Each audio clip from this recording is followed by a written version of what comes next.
Unang Korinto 11:23 hanggang 26.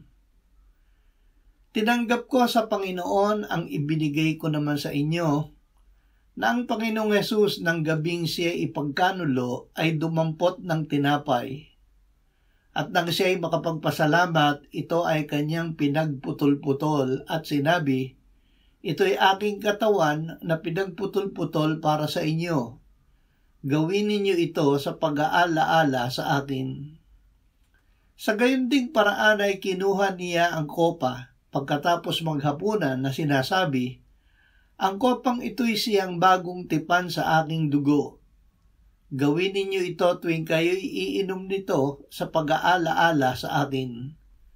Sapagkat sa tuwing kainin ninyo ang tinapay na ito at inuman ang kopa, ipinahahayag ninyo ang kamatayan ng Panginoon hanggang sa dumating siya."